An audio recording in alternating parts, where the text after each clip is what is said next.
Hi guys, it's me, HD, and welcome to a live stream for once because finally, guys, my internet is back and I can stream again. Thank the Lord for that. Now, before we get into, and by the way, just to let you guys know what this video is going to be, it's basically going to be me and Nib, who I'll bring on in a moment. It's going to be a weekend review, basically, of the Brazilian Grand Prix because of the content I missed out on during the Brazilian Grand Prix weekend. But I just want to let you guys know basically what happened to my internet so you guys are clear as to what happened. So, about a week before the Brazilian Grand Prix, my internet was cut off, and the only reason I was able to use somewhat of a connection was off of a BT dongle, which is good enough for the basics of the internet in terms of use, but you can't upload or stream videos. So, the videos that have been uploaded before this stream in the last 2 weeks have been at other places near my house because that's how bad the internet has been at my house. And we've had delays and delays and delays as to when the BT engineer is going to come out and fix it. And finally today it was fixed, and now we are going to be able to finally stream today and should be able to stream for the Abu Dhabi Grand Prix. But hopefully you guys are doing well. Hopefully you did enjoy the Brazilian Grand Prix. And now I'll bring on Nib so we can go through everything that happened. Nib, how you doing, mate? And yeah, what are your, I guess, feelings after the Brazilian Grand Prix then? Yeah, I'm doing pretty well. It would be better if it's a bit cooler today. It's going to be 39 in Melbourne, so a little bit too warm for my liking. But yeah, I'm doing good. And yeah, well, what an incredible last 20 laps to the Brazilian Grand Prix, absolutely full of chaos and drama, and even the start of the race was really good. Of course, the race did sort of settle down in the middle part as there was a lot of drivers in the top 6 on split strategy, and that was kind of causing the cars to be a little bit separated. But towards the end, I think it was all going to come together, and yeah, then just absolute chaos ensued, didn't it? Absolutely, and the safety cars really did help, the action really happen in those final few laps. But before we get into the race, I'm going to quickly go through practice and qualifying and, the weekend in general. So, in practice, it was not looking like Max Verstappen, who of course won the Grand Prix, as we'll get onto later on, it wasn't looking like he was going to be able to win because in practice it looked as though Ferrari in qualifying trim at least had the best car. But of course that did change in qualifying. And then also you had Red Bull, who were kind of in there in practice but didn't look special or great, or didn't look anywhere near as good as they did in qualifying or the race. And Mercedes also were kind of in there as well. But then once we got to qualifying, actually we'll look at these in second practice classification results. You can see Ferrari 1 and 2, and after practice 2, again, I thought Ferrari were probably going to get pole position. Of course, Charles Leclerc had the 10th place grid penalty, but I thought Ferrari were in a good position after second practice. And after practice, Ferrari were looking pretty good. But then, as we'll now get into the qualifying results and what happened, Max Verstappen took pole position in what was a sublime drive. The Red Bull car was so quick, and Max Verstappen was getting the absolute best out of that car, and it was a truly great drive by Max Verstappen. Absolutely no doubt about that. Also, other performances to look at. You got the midfield, Haas F1. They did pretty well in qualifying. You had Alfa of Kimi Raikkonen doing pretty all right. Gasly did well. And of course, I've already done the qualifying review for this Grand Prix. So if you want to check that out in more detail as to what I thought of qualifying, then make sure to check that out. But yeah, the standout performances of qualifying were Verstappen, Gasly, Haas, Raikkonen, drivers like that. And these are, I believe, yes, they are the full results of qualifying. So it was Verstappen on pole, Vettel second, Hamilton third, Leclerc fourth, Bottas fifth, and then Albon, Gasly, Grosjean, Raikkonen, and Magnussen completing the top 10. And then Norris, Ricciardo, Giovinazzi, Hulkenberg, Perez, Kvyat, Stroll, Russell, Kubica, and Sainz, of course, started at the back. Did Carlos Sainz with the engine problem after the running over a curb, I think, in qualifying. And really, the grid did set us up for a good race. And I just want to ask Nib, after qualifying, did you think we were in for a good or great race, considering the grid?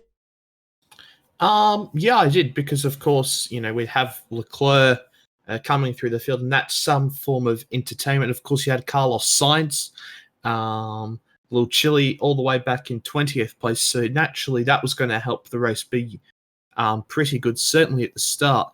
And then, of course, whenever we have a Red Bull up on the front row, I think it always creates a pretty good race, especially when we get to see Hamilton versus Verstappen. I mean, that is a battle that I could watch all day long.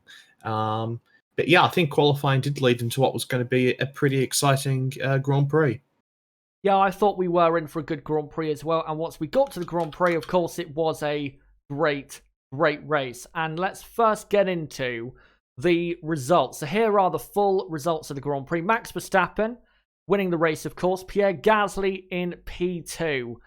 That is something I did not expect to be saying after him being dropped back to Toro Rosso. Carlos Sainz in P3, McLaren's first podium in 5.5 years, and Carlos Sainz's first podium in Formula 1. Also, Gasly's first podium in Formula 1, and Toro Rosso's second podium of 2019. Kimi Räikkönen P4, Antonio Giovinazzi P5, then Ricciardo P6, Hamilton P7, Norris P8, Perez P9, Kvyat P10, and then Magnussen, Russell, Grosjean, Albon in P11, 12, 13, 14.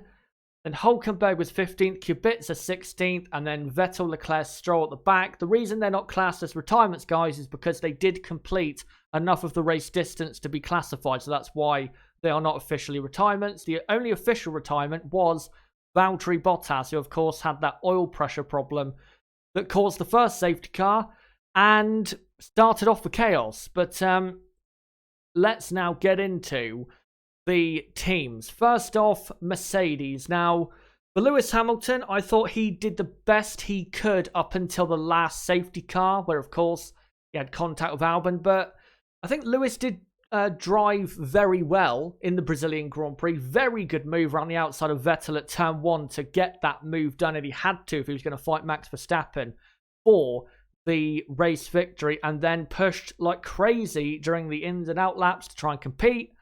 Did get passed around the outside, of course, by Max Verstappen at the first safety car restart, and I'm sure his pride took a slight hit from that, because that's not exactly a great thing to have as a racing driver, getting driven around the outside of.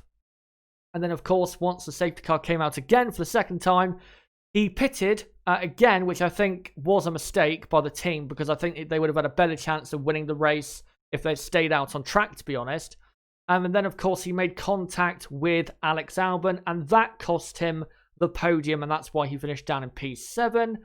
And then for, who else? Valtteri Bottas. I will say Bottas, his qualifying wasn't too bad, but in the race, you have to say he had no speed whatsoever. Very slow in the Grand Prix. And then before his retirement, right before his retirement, you can see here, he was racing Charles Leclerc very closely. And I have to say, that little bit of racing with Leclerc, it was great to see those two go head-to-head for once, but it does show the lack of killer instinct that Valtteri Bottas does have, because I think if Hamilton or Vettel or Verstappen had come up against Leclerc, who was on hard tyres that were a lot more worn than Valtteri's mediums, they would have easily got past him, but Valtteri was making it a lot harder than it really had to be.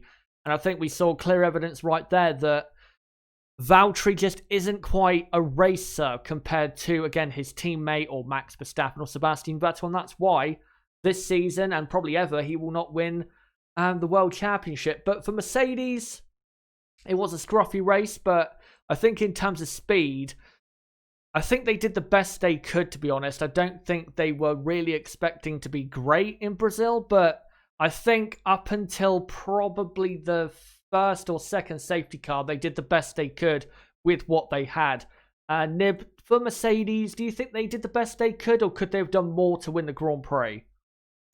Yeah, I mean, I think they did absolutely everything they could, especially with Lewis Hamilton. They undercut Verstappen twice, got ahead of him the first time. Did he get ahead of him the second time? No, he didn't. I can't remember. He didn't, but it was very it was very close, mainly because of the gap that Verstappen had sort of built before that second pit stop. But certainly, Mercedes were a lot more aggressive in the strategy, because we'd seen So we'd seen in a couple of previous races that they hadn't been perhaps as aggressive in undercutting.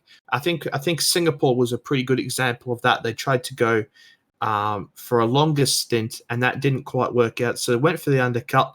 They got ahead of Verstappen a bit, but then Verstappen just absolutely flew past down the main straight, which, of course, I don't think Hamilton could have done really much about. So, yeah, I think Mercedes did give absolutely everything to try and win that race. It just wasn't quite their day. Verstappen and Red Bull were a little bit too strong. But, yeah, I think Valtteri Bottas's performance was certainly disappointing. And, it's disappointing to see, because when Valtteri is on his A game, he can be a very, very quick driver that deserves to be right at the front of the field. But then there's other days where, I know, he's just poor. And I think that in Brazil, that was one of those poor days. Yeah, I think it was, because again, if you look at around half distance of the race, he was miles off Max Verstappen when he really shouldn't have been that far off. I'm not saying he should have been ahead, but he should not have been that far off. And yeah, with Leclerc, as I said, really should have got past him a lot quicker than he did. Well, he didn't actually get past him, but you know what I mean. But yeah, I think Mercedes did the best they could in the Grand Prix. But now let's go on to the next team, Ferrari. What an absolute banterous race for Ferrari, and banterous weekend for them. First in qualifying, they didn't get pole when they probably should have, because their car should be very well suited to this track in qualifying trim, but they didn't get the pole. And then in the race, Sebastian Vettel was passed at the start around the outside. I'm tempted to say he couldn't really do anything about it, but, Sebastian Vettel, maybe he could have forced Hamilton to go a bit wider, but the Ferrari just doesn't have, the grit to be able to do that in a race situation. And then in the race, Sebastian Vettel really was in a comfortable third place until the first safety car. And then it, of course, all kicked off with Alex Albon passing him on the safety car restart. For Charles Leclerc, he came through the field as expected. He was going to come through the field, the midfield pack, to try and get somewhere close to the top 6 or top 5.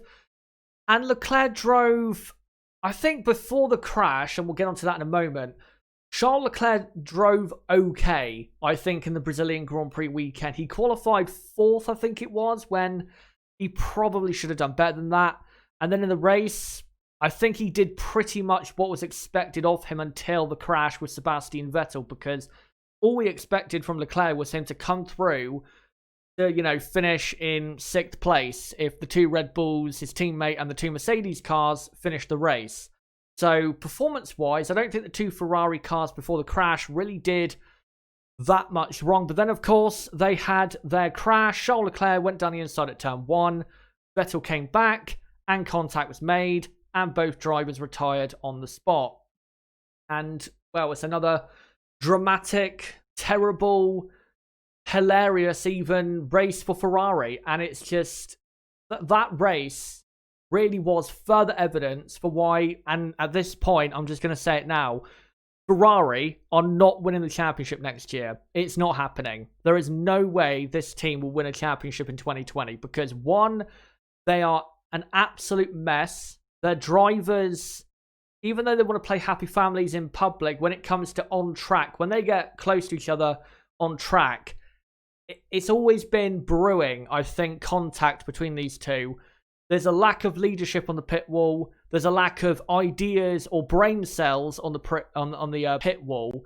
And I just think this team just has no chance of winning the championship next year. They can win races, and that's great, winning races, but this team is not winning a championship anytime soon. No way are they winning a championship anytime soon. They're just not good enough. They're just an absolute chaotic mess at the moment, and I don't see how this is going to change for quite a while, because, I mean, look at Ferrari in 2019. Every race, it's drama, drama, drama. Even when they win a race, it's drama. I mean, look at the Italian Grand Prix. They won the race, but it was very dramatic the way they won the race. Even in Singapore, where they got 1-2, there was still drama because of the whole undercut situation. Every race with a Ferrari, there is a problem, there is drama, and you can't win a championship like that. You cannot do so. And I'll ask you, Nib, after this weekend, what do you think Ferrari can do next season? Because I just don't see how this team can win a championship. And also, what's your opinion on the Leclerc-Vettel contact as well? Right. Well, we'll start off in 2010 in Turkey. Oh yes, of course. Yeah, it was another, obviously not the exact same as Turkey 2010, but certainly very similar in terms of Vettel wanting to come across and try to squeeze the other driver over to the other side of the track. And of course, again, it didn't work. The contact, I think, very unfortunate that the suspension broke and they got punctured, because the contact wasn't too severe, but that is all it takes sometimes for that sort of thing to happen. But yeah, I don't think we'll exactly see those two be able to race ever again. I think that under previous, as much as I like Matteo Binotto, I think under previous Ferrari run, under different Ferrari team principles, that this situation will be handled better, if I'm perfectly honest. We've seen multiple times where the two drivers haven't been allowed to race, and I think that's a perfect case of where they should have had a talking to just before that safety car restart, saying, don't do anything silly, keep it clean, give each other space. And Vettel then goes and risks it, and then moves over on Leclerc. And you can't always rely on the other driver to be ready to make that sort of instantaneous reaction to move over when they're not expecting it. Because honestly, there was really no need for Vettel to try and put a squeeze on Leclerc, if I'm perfectly honest. And Vettel wasn't even truly ahead. So when I mean ahead, he wasn't ahead of him comfortably. Like, he didn't have his whole car in front of him. I think certainly Turkey 2010 was a lot worse than this. It's certainly Vettel's fault if there is anyone to blame, in my opinion, but it's not massively Vettel's fault. Honestly, it's much more of a racing incident compared to Turkey. But yeah, for Ferrari, an utter shambles. As how many times have we said that over the past 2.5 years now? Ferrari, just a bit of a shambles, if I'm perfectly honest. They have a very quick car in the straight line, but in the race that doesn't mean anything, because you have to run it in a lower setting, which just negates their straight line speed. Of course, unless they are defending, then they can turn it up when they want to.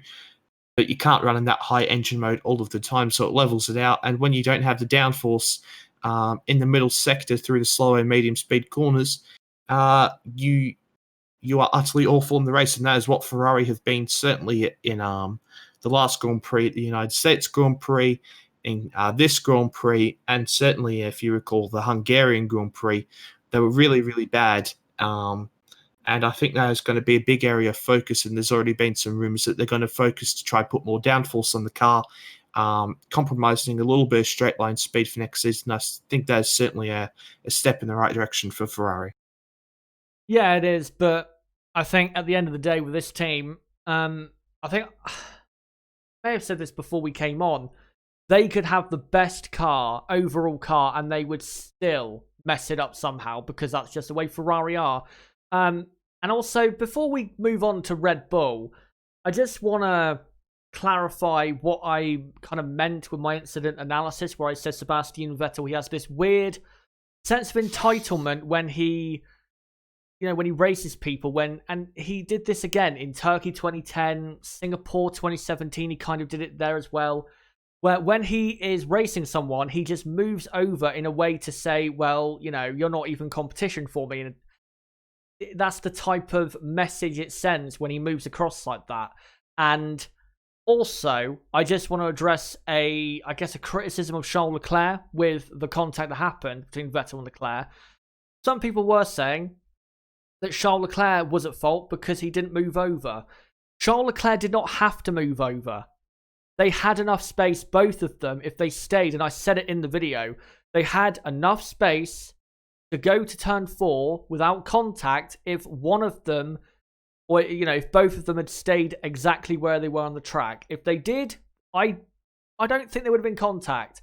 There could have been, but I don't think there would have been. But because Sebastian Vettel moved across and Charles Leclerc, he didn't have to move over. He didn't have to. The racing for position. And also, if Ferrari wanted to avoid this situation, what they really should have done is told Vettel, in my opinion, to move over, because Leclerc was on, I think, the fresher tyres.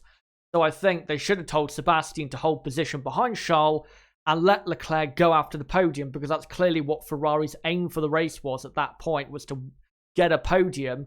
And after Albon passed Vettel at the safety car restart, that's all they could really get from the race after that. So again, just a mess from Ferrari. And I think you're right, Nib. I don't think we're going to see these two really race again.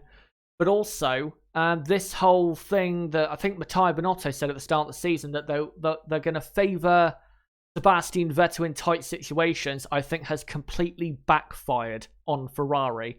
And rightfully so, because it was a very stupid thing to say, to be honest. Anyway, let's now get into Red Bull. Of course, the race winners. Max Verstappen, for me, is driver of, maybe not driver of the day, but out of the top teams, definitely the best driver. He was so comfortable in the lead once he got into the lead at the end of the, not the end of the safety car restart. I mean, what do you call it? Just after the first pit stop, where Max Verstappen passed Lewis Hamilton brilliantly down into turn 1 after just passing Charles Leclerc one, I think, corner, one braking zone before. But yeah, Max Verstappen, once he was in the lead, he was so comfortable. Lewis was able to be close enough to at least give Red Bull some worry about, a possible undercut. But as long as Max Verstappen was in the lead, he was going to win that race. No doubt about it. And the move he put on Lewis Hamilton at the safety car restart was absolutely unbelievable. I cannot stress how hard that is to do that, not only to just any old driver, but to a 6-time world champion. That is a very impressive feat, what he did, passing Hamilton right around the outside into turn 1 and then the inside for turn 2.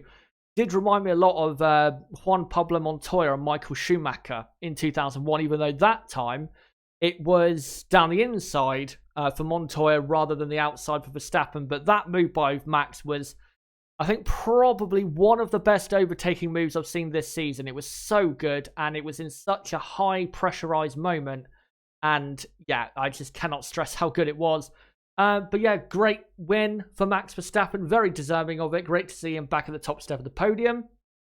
And for Alex Albon, his pace wasn't that great, to be honest, in the race. He could have probably been a bit quicker. I think Albon, honestly, could have been a bit closer to the podium before the safety car came out in terms of speed. I don't think Albon was particularly that quick in the race. But once the safety car came out for the first time and came back in, that move around the outside of Vettel into turn 1 and turn 2, just like Verstappen, great move. He was basically on the grass, got the move done, great overtaking move. And then, of course, after Lewis Hamilton pitted for the second safety car, he was running in P2 and it was looking like a Red Bull 1-2, and then Albon was hit off by Lewis Hamilton, as you can see here. Now, I will stress what I said again in my incident analysis. I don't necessarily think it was Lewis Hamilton's fault. I think it was just a clear, simple racing incident. One, Albon, I don't think, could see exactly where Hamilton was. And he did leave the door quite wide open for Lewis Hamilton to, go and make a move. And I think Hamilton was perfectly entitled to go for the move.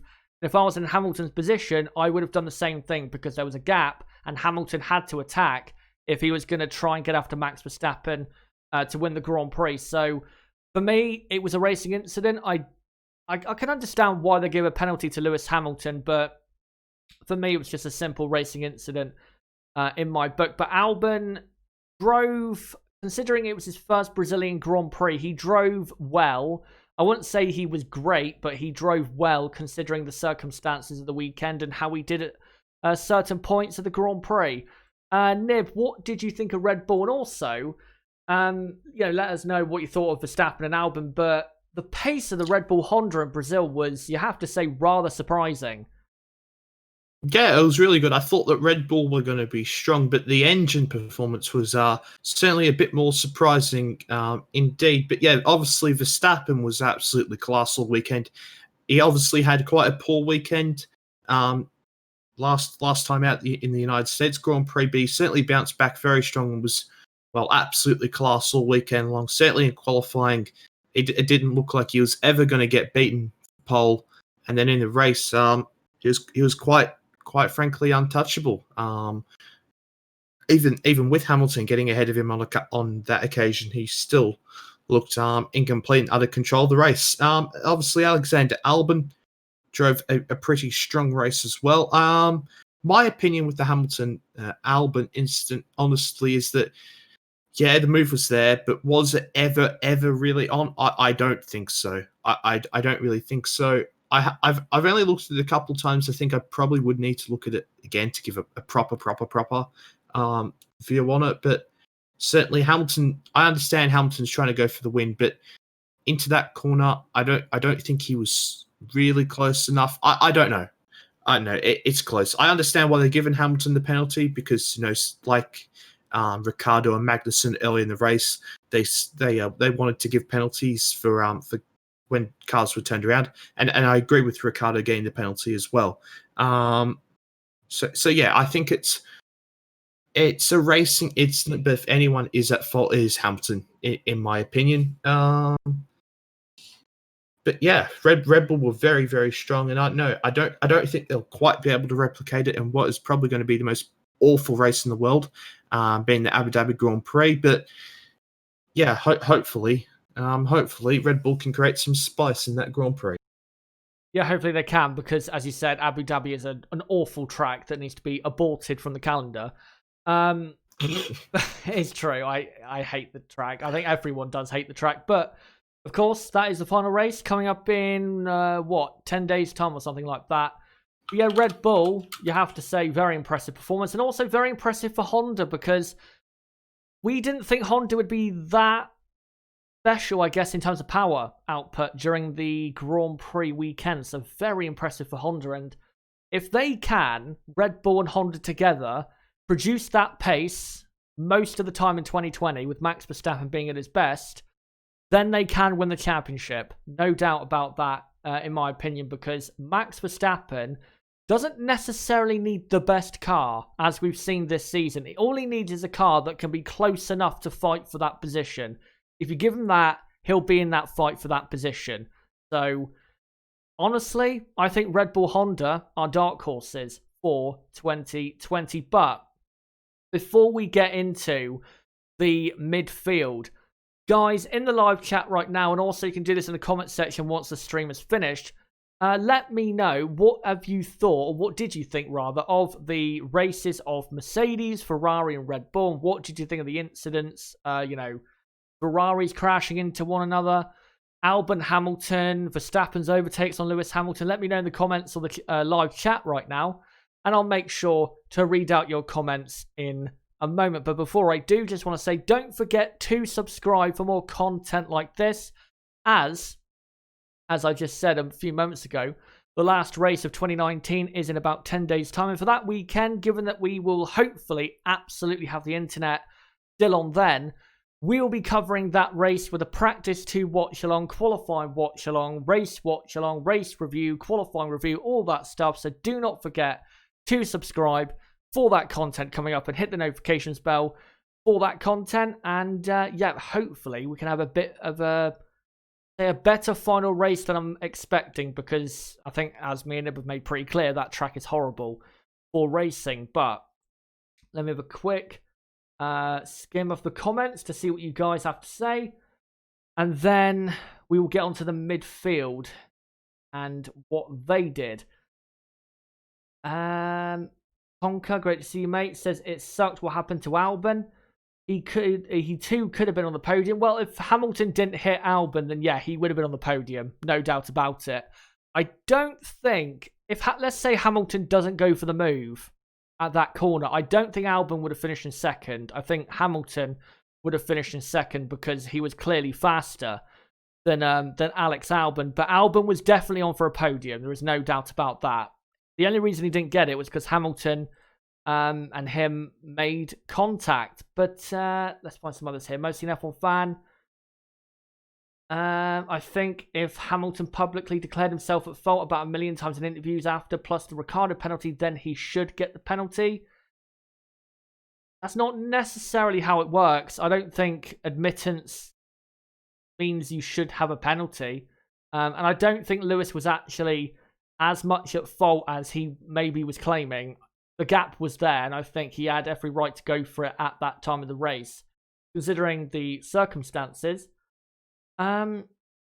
Francisco, the Ferrari incident was the team that was at fault. Hamilton Albon is a dodgy race incident, but just like Ricciardo, Hamilton should be penalised for consistency.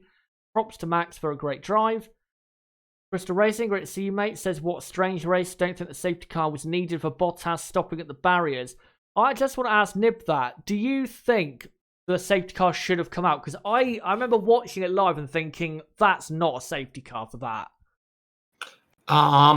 Obviously, they thought that they had to move that car out of there. I don't know. Obviously, they know more than what we know in terms of being actually able to get that car out of that place, because maybe they didn't have a crane to actually get it off of the track, and they'd rather not leave it on the track, because who knows, there could be cars tangled together going down into that corner. They could go sideways and could go straight into the car. Like, in my opinion, you know, they knew more than what we know, and perhaps so. I think it was probably the right decision given the circumstances, and especially under a safety car restart, because, you know, look what happened ultimately with Vettel and Leclerc. You know, that could have been much worse, you know, if, say, one of them went spiraling out of control and then into Bottas's car. So I think it was the right decision, honestly. It was the right decision in terms of the race being great, but at the time, and still, I'm not sure. I understand what their reasoning was, because if a car, as you said, spins to the inside of the corner, then contact would have been made. But I think that if they left it, or not left it, but if they had, you know, say, took more time to try and clear it and just covered it under double yellow flags or a virtual safety car, I think it would have been fine. But there you go. Crystal Racing says Ferrari should have imposed team orders after the safety car. Binotto is getting exposed. Well, I said this at the very start of the year. I said it was a mistake, Ferrari getting rid of Maurizio Arrivabene. And it's proven so far to be the case. I will give Binotto another season to prove himself, because it's not exactly been the smoothest, you know, job to, you know, fill for him. And it is a tough job being team principal of the Ferrari Formula One team, but still, I don't think Matteo Binotto is the right man, and I don't think it was the right decision to get rid of Arrivabene, because the facts state that Arrivabene turned that team around. In 2014, Ferrari were very, very poor. They had a car that was nowhere near winning a race in terms of speed. He turned that around, Arrivabene, in a year, and then about 2 years later, he put Ferrari in a title contending position. Now, he can absolutely, and he did deserve to be blamed for some of the mishaps during 2017 and 2018, but you cannot tell me that, you know, with Binotto in charge this season, it's been better than 2017 or 2018 operationally than it was under Arrivabene. It just hasn't. And yeah, I think if this continues next season, I think Binotto will be gone, honestly, as team principal. Right. Let's find one final comment if I can. And I will read out again for Crystal Racing, who says, agree about Arrivabene. He was the fall guy for Vettel's mistakes. And yeah, he was. It was one of those cases where someone had to go. And they got rid of him because it was the easiest one to get rid of, when he wasn't the main problem. Sebastian Vettel, Matteo Binotto, Inaki Rueda, people like that were more of the cause of the problem than Maurizio was. Maurizio was not one of the main problems at Ferrari, but as usual, Ferrari making terrible decisions. But let's now get into the midfield. First off, Renault. And Renault, in qualifying, were quite poor, but that's not exactly a surprise, is it? And then in the race, I will admit, I was very surprised with how poor or the lack of speed Renault had. I thought Renault would be getting in there with the Haases. Well, they did with Daniel Ricciardo, of course, but I thought they'd be getting right into the top 10 with their cars, but they just didn't really have the pace. Ricciardo did drive very well to finish in 6th place in the end. Of course, the safety cars did help that, but yeah, Renault just had a meh kind of weekend. Nothing really happened for them. They didn't really have the pace. Ricciardo, of course, got the penalty, and he deserved it because he just didn't get enough of his car in there to get the move done. And Magnussen did leave him space. But yeah, for Renault, even though they got 6th with Ricciardo, it was just a meh kind of whatever type weekend for Renault. Another one in 2019. And now that Toro Rosso, who we'll get onto later, scored so many points in the Brazilian Grand Prix, they are now again under threat for P5 in the Constructors, and another poor performance in qualifying in Abu Dhabi. Now that we do know that in the Yas Marina track it's hard to overtake. If Toro Rosso go and have a better qualifying, who knows? They might lose 5th in the Constructors. And to be honest, I think they deserve to lose 5th in the Constructors because they've been very poor this season, and I just don't think they really deserve to finish in the top 5, considering how lackluster 2019 has been. Nib, for Renault, yeah, just a mediocre weekend, wasn't it? Yeah, for sure. And I think if Ricciardo didn't have his contact with Magnussen, I think it would have been a bit better of a result, if I'm perfectly honest. But Hulkenberg was absolutely nowhere. Ricciardo would have finished ahead of him, whether there was the safety cars or not. That's how poor Hulkenberg was. He had absolutely no pace whatsoever. So, yeah, no, it was an absolutely awful weekend for Renault. But still, 6th place, I don't think they'll be complaining too much. Yeah, that's really the only good thing at the weekend, is that they finish in 6th. But other than that, there's just nothing really good, is there, from the weekend. But we'll now get on to McLaren, another Renault power team, who pace-wise, if it will let me go on to them, there you go. Who, of course, McLaren, they got the podium in Brazil. We'll get onto that in a moment. But yeah, pace-wise, McLaren were not that quick. Of course, Carlos Sainz couldn't really do anything in qualifying because he started at the back, but Norris was not looking great in P11. And the pace of the McLaren in the race was okay. It wasn't anything special. And then, of course, the safety cars started to come out. That did help Carlos Sainz's race. We cannot deny that. But his drive still from the back of the grid to what was on track P4 and then to get promoted to P3. Great drive, and I don't think necessarily he deserved the podium in this race, but I think considering how good he's been this season and how good McLaren have been and how hard they worked to get back into a better position, a much better position than they were a year ago, I think they do deserve a podium out of the season. Maybe not this race, but out of this season, I think McLaren do deserve a podium, because considering how quick and great McLaren have been this season, it wouldn't quite sit right if, and all due respect to Toro Rosso, but, you know, Toro Rosso having 2 podiums to McLaren's 0 just wouldn't quite sound right because of how good McLaren have been. And yeah, Carlos Sainz, great drive, and it'd have to be him for me as driver of the day, because even if he didn't get the podium, to be anywhere near the top 5 after starting from the back is without a doubt a great drive in that car that was not that quick during the weekend. Of course, McLaren's first podium in 5.5 years. Carlos Sainz's first podium in Formula 1. Great day for McLaren, and hopefully next year they can maybe not, you know, consistently get podium finishes. I don't think that's realistic, but maybe next season they could get it based on pure speed, or be a lot more consistently closer to that position, maybe pace-wise or position-wise next season, and hopefully they are. Nib, what do you think of McLaren? And yeah, great drive by Carlos Sainz, as I was saying. Well, I think this image on screen perfectly displays what McLaren have become. They've become a real family, and as I've said many times, there's clearly a great working environment at that team. Andres Seidel and James Key have been crucial introductions into that team, and they've really made the team click. The car is good. They've got good management. And ultimately, I don't think many of us would be expecting to say, but Zach Brown has done a really fantastic job of that team.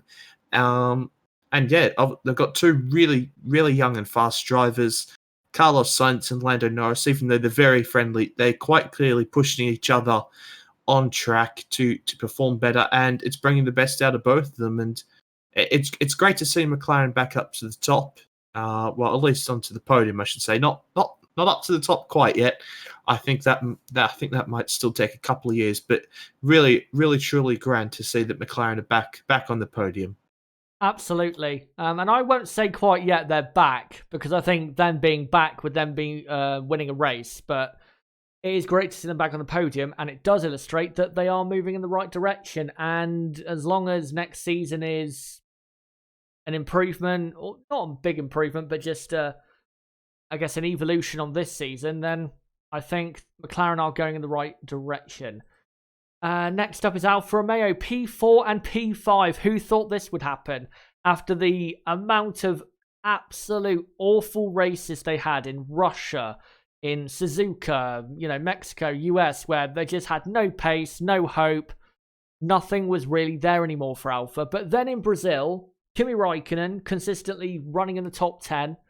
And Kimi's actually, I thought, was quite unlucky in the race, because I think he did actually have the pace to maybe get the podium ahead of Carlos Sainz. But as he said on the team radio after, he just couldn't get close enough to even think about, having an overtaking opportunity.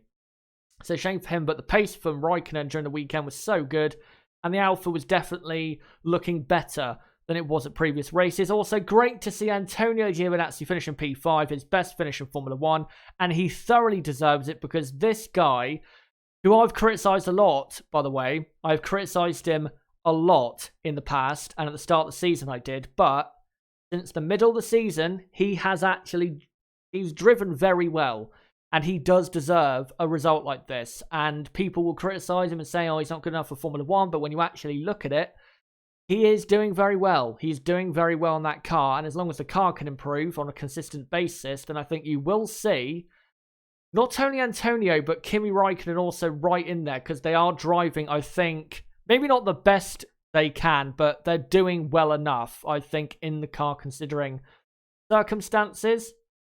And we'll quickly now go from Alfa and quickly go to Haas. And yeah, Haas, great qualifying, but the usual story in the race. Kevin Magnussen, of course, unlucky to have the contact with Ricciardo, but he was always going to fall out of the points because the Haas is too slow. And Roman, I think, had an engine problem and didn't pit before the first safety car, I think. So, yeah, not good race for Haas, but it was to be expected. Nib, for the two Ferrari-powered teams, what do you think of their race result? Sorry. Yeah, with Alfa, they've been utterly abysmal ever since the Hungarian Grand Prix. Really, the second half of the season, they really haven't kicked on from what was a pretty solid, first half of the season. But it's good to see them getting the points. And yeah, I don't know why, but people have been seemingly a little bit critical of Giovinazzi. I don't know why. It's his first season in the sport, his first time driving an actual proper racing car since 2017.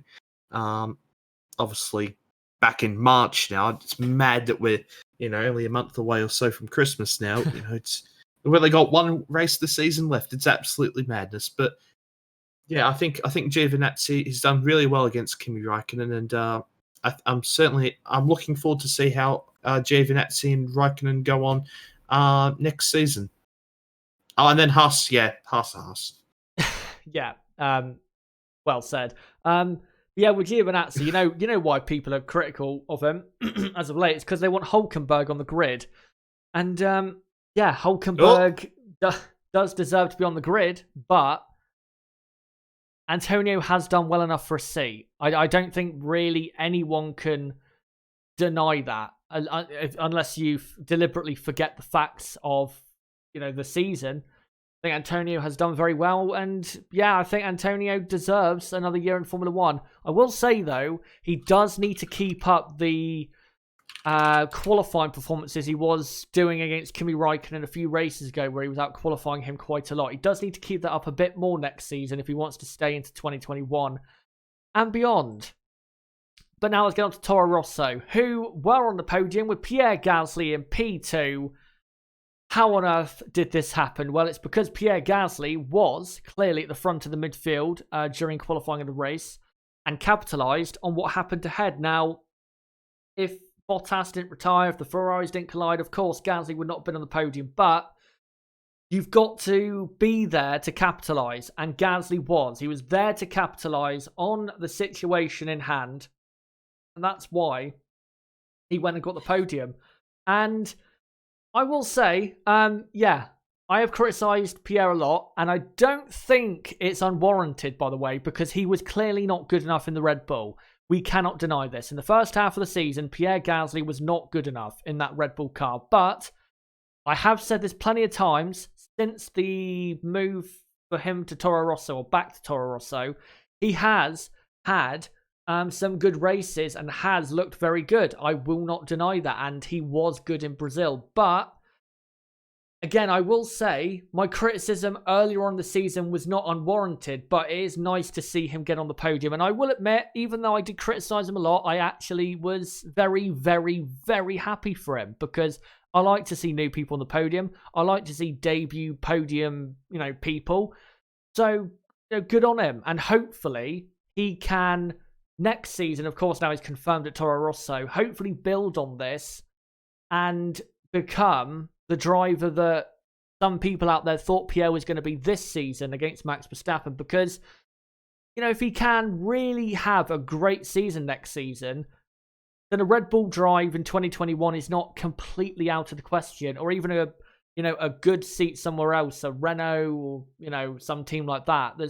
It's not out of the question. He can have a good Formula One career if he has a good season next season. So very happy to see him on the podium.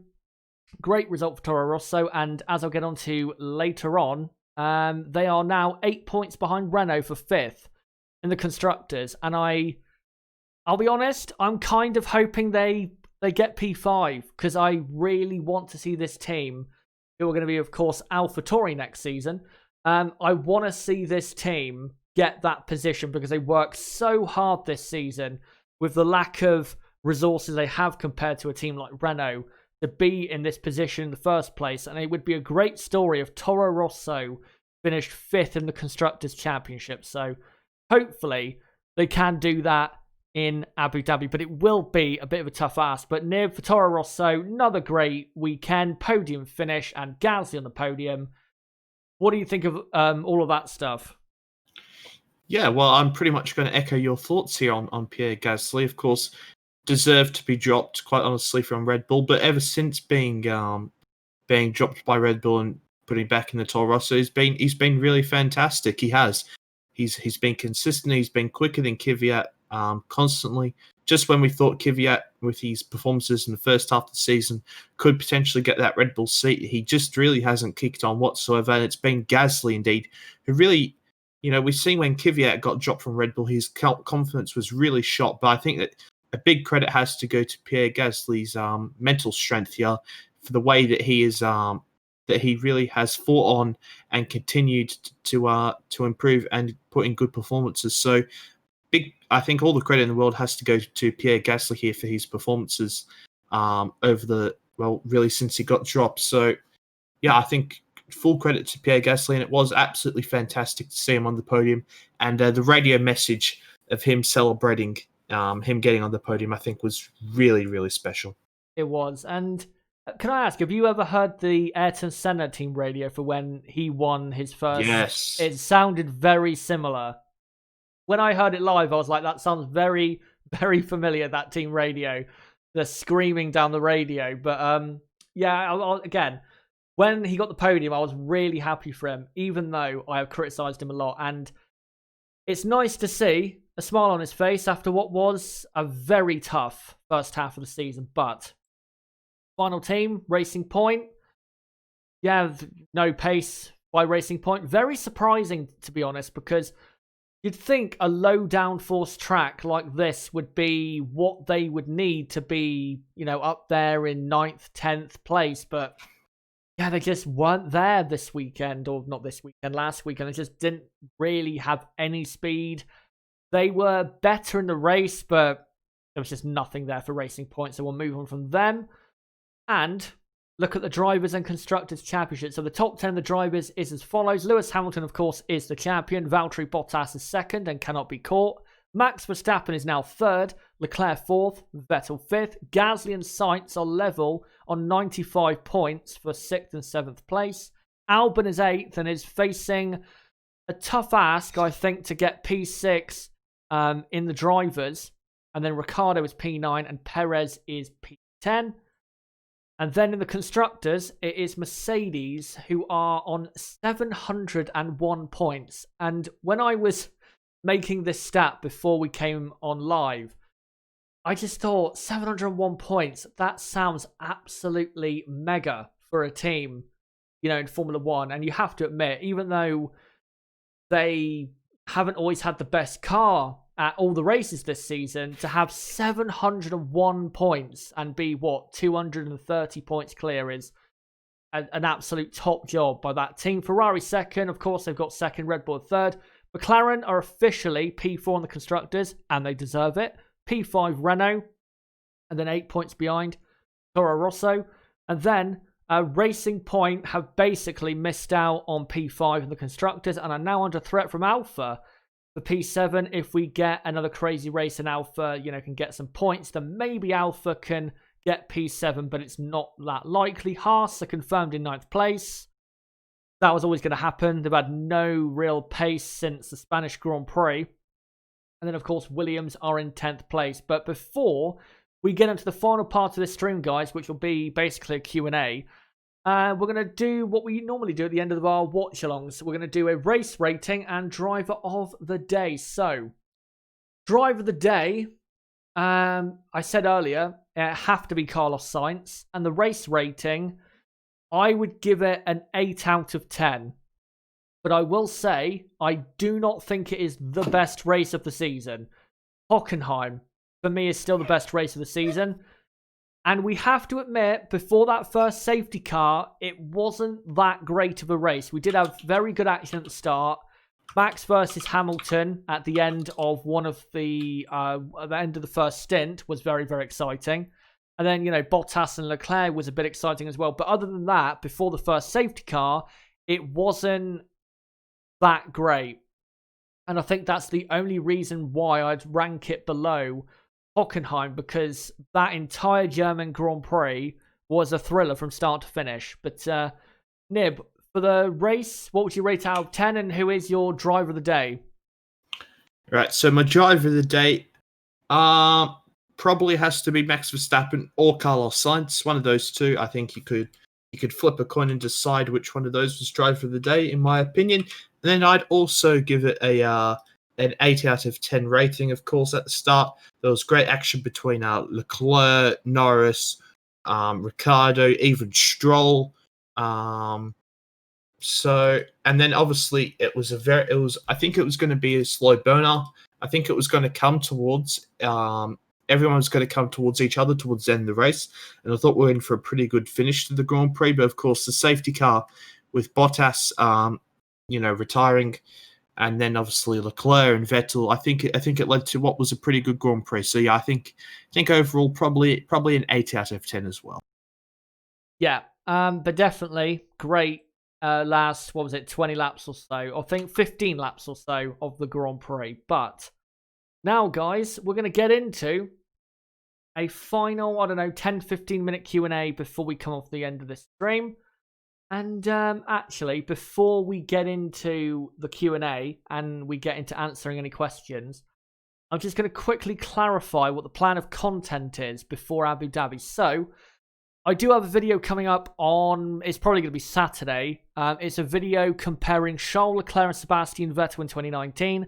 By the way, no, I have not decided to make this video because of Brazil. I've been making it before that weekend. And of course, in the content I missed because of my internet, I was, instead of doing streams, of course, I was trying to get that video edited and done. So that'll probably be coming on Saturday, that video.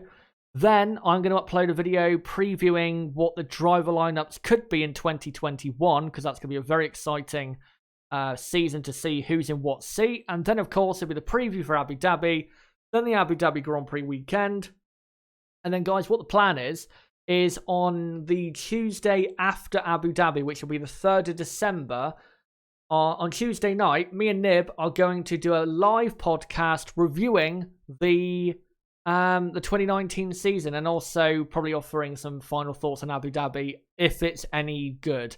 If it's a boring race, then we'll just forget about it. But yeah, that is the content coming up between now and then. And then, of course, we have the end of season content, reviewing some stuff in 2019, and I'll get onto that once we get to the final race. I'll let you guys know what the content is going to be, but let's see what you guys have to say, and let's see what questions you guys have. Steve asks, has Hulkenberg started to struggle more recently, knowing that his F1 career is all but over? Kind of. I mean, since he's really been looking as though he's not going to be in Formula 1 anymore, he hasn't really had that many great races, qualifying sessions. I think the only good race in the final half of the season he's really had was the Italian Grand Prix, where he was running in, 5th place? Or he finished in 5th place, and at one point he was running in 4th place, I think, in the Renault. But yeah, since the summer break, he's not really done anything. And I have to say, Hulkenberg hasn't had a bad season, but it's just not been that good of a season for Hulkenberg. It's been a very 50-50 kind of season. There has been races or qualifying sessions where he's looked good, but most of the time he's just not really been at it in that Renault car. I don't know if it's the car that's doing that, or if it's just he's losing motivation. I don't know what it is, but he's just not quite been there this season as Hulkenberg. Don't ask me any plans to cover Formula E. Absolutely not, because I don't like Formula E. Joseph Freeman, don't really like Abu Dhabi. Not a good Grand Prix. Good to play on the game, but not in real life. Well, on the game, it's not great. Abu Dhabi wasn't that bad last year. But that's the thing. Last year's race was probably one of the best races we've had at that track, and we've been racing there for 10 years. I think that just says it all about that track. Let's see what you guys have to say. Yeah, by far the worst track of the year. I wouldn't say the worst track. I think definitely Sochi is still the worst in Formula 1. I can't believe that track is still in use in Formula 1. Right, let me find a couple other comments or questions here. Francisco, will you do classic race watch-alongs in the winter break? Probably not. I do have plans for content in the winter, and these videos are probably going to be pretty long. So these videos, because of how long they're going to be, reviewing certain things in the season, they're going to feel like live streams. And I'll get onto that more once we get into the Abu Dhabi Grand Prix weekend. But I will say one video I am working on, which is a season review for Ferrari, that video is definitely going to be long. Might even need a part 2. That is how dramatic and eventful their season has been. So, yeah, no plans for classic race watch-alongs, but the content that will be coming in December will be pretty long. So, yeah, it'll feel like a live stream. Guess. Right, let's find some other comments if I can. Joseph Friedman asks, do you think McLaren will get more than one podium in 2020? And how could they win a race? And could they win a race, rather, in 2021 with Mercedes power? I think next season, if they are to get a podium, it'll be the 1. I don't think it'll be 2 or 3 for McLaren. And I don't think McLaren are winning a race in 2021 unless they get that set of regulations absolutely bang on the money and then right back at the front of the grid, which I hope is the case. But I still think McLaren are another 3 to 4 years away from being in a position to win races, if I'm being honest. I think maybe in the next couple years they can get a couple podiums, but winning races, I don't see that happening until really 2023/4. So yeah, give it another 3 or 4 years, and then maybe we will see McLaren winning a Grand Prix. But yeah, podiums, maybe they could get a couple, but it's going to be pretty tough. Nib, I just want to ask you this as well. For McLaren, realistically, when do you think they'll be able to contend for race victories again? Yeah, I'd probably agree with you. Probably about 3 years' time. Yeah. Yeah, I don't think that they're quite ready. They're certainly absolutely going in the right direction, obviously. And I think they can only get a little bit better, if I'm perfectly honest, with the people that they've got there. I really do rate Andreas Seidel and James Key in that team. I just think they've got the perfect environment for to breed winning in that team at the moment, and I think it's very possible. I think it could be even sooner than 3 years, if I'm perfectly honest with you. I hope it is, but I think, yeah, 3, 4 years, I think, realistically. If as long as McLaren keep going in this direction, I think, yeah, 3 or 4 years. But if they hit a bump in the road, then that might, have to wait until the mid-2020s. We'll see. But mostly an F1 fan says, I bet 2020 will be one of the best seasons ever before the 2021 rule changes inevitably create a one-team monopoly again. I think 2020 actually is going to be a very good season because I think Ferrari and Red Bull are going to be not quicker than Mercedes or better, but they will be closer at the start of the season, a lot closer than they were this season. And I think that will allow 2020 to be a very exciting season. And I think maybe we'll see not just Hamilton and Bottas contending for the championship, maybe a Max Verstappen or maybe even a Charles Leclerc as well contending for the championship. But if Ferrari and Red Bull, as I think they will, be closer to Mercedes at the start of next season compared to this season, then we should have a very exciting season and exciting championship until, the last few races where we're going to get probably the championship winner. And at the moment, I would still rank Lewis Hamilton as the favourite for 2020 because he's in the best team. He is still probably the best driver on the grid. So it's going to be tough to beat Hamilton, but I think Red Bull with Verstappen have got a great chance. And if Ferrari can somewhat get their act together, then maybe they can contend, but probably not. But now that we're on, about 2020 being an exciting season, possibly going to be an exciting season. Let's quickly talk about 2019 because, as we've said, Abu Dhabi is probably going to be boring. This season has been very exciting. I know the first 4 out of 8 races weren't great, but I think the majority of this season has been great. I've loved a lot of the races this season. It's been great to cover them, and there's so many great races we've had. Bahrain, Monaco, Canada, Austria, Silverstone, Hockenheim, Hungary, Spa, Monza. Suzuka was great. Where else? Brazil. So it's been such a great season. And I still don't get this narrative of 2019. There is some people out there, not as much now as it was earlier in the season, but there are still some people who think 2019 hasn't been that good, which I do not understand. 2019 has been probably the best year of the hybrid era, I'd say, in terms of excitement for the races. Maybe not in terms of the championship, but the racing has been at its best this season since 2014. No doubt about that whatsoever. And I just want to ask you, Nib, as well. Has 2019 been great for you in terms of excitement or not? 2019 has certainly been a very good season in my opinion, but obviously I think that what people look for when they talk about a truly good season is there's a battle for the championship, and we haven't had that really since 2016. So I think that that's what people are craving and what people are hungry for, and hopefully we have that next season. Obviously Ferrari and Red Bull have been there on occasion, but they haven't been there all of the time, and certainly I think what's made most of the season pretty good is what is the midfield battle. I think if there wasn't the midfield teams having an absolute ding-dong battle the majority of the race, I don't think the season would be rated as good. Of course, we've had some absolute belters. I think some of the best races of the V6 Turbo hybrid era, especially Hockenheim. That was absolutely a madness of a race. But I'd say it's good, but I still think that it could be a lot better, and hopefully next season can deliver more than what this season has.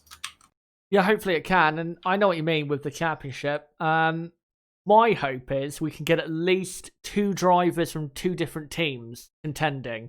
My hope is that it's Hamilton versus Verstappen, because we've seen this season, the more we get those 2 against each other, the racing is going to be at an immensely high level, and it was in Brazil, it was in Hungary, and if those 2 go head-to-head for a world championship, I cannot imagine how great the racing is going to be. But I think, guys, we're going to call it a day for this stream.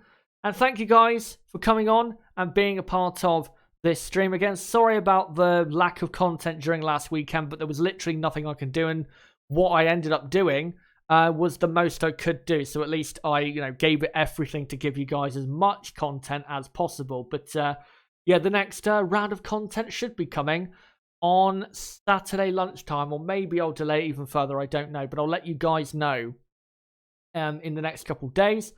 Nib, thanks for coming on, mate, and being part of the stream and being, helping out, being on the stream to discuss the race. And yeah, hopefully we can do one final watch along together for the Abu Dhabi race, even though it probably won't be great. Yeah, it was certainly good to be back on a live video for some time, because obviously I missed the United States Grand Prix as well.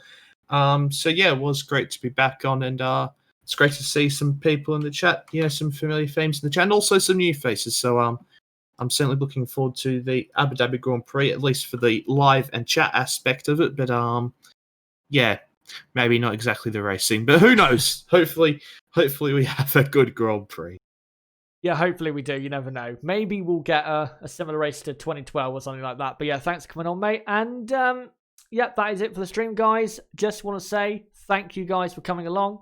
Don't forget to subscribe for more content like this. Don't forget, I'll be live next weekend for practice 2, qualifying in the race for the watch along. So don't forget to subscribe for that. Bottom right of the screen, you can do it right there, or go to my homepage and do it there and hit the notifications bell. And also smash the like button for more content like this. Comment down below what you thought of this video, and comment down below what did you think of the Brazilian Grand Prix of 2019. Don't forget to join our Discord server, link below in the description. That's the best place for notifications for my videos and streams. And we have over now 400 people in that server. I think about 420 or 30 people in that server now. So if you want to join that community over there, then make sure to do so. Follow me on Twitter at Chaz6110. Check out my website, chazerhd.com, for more content like this. And don't forget to hit my Facebook page, ChazerHDF1, with a like as well. But guys, until my next video coming out in a couple days' time, and until the final race of 2019, it has been me, ChazerHD. Goodbye.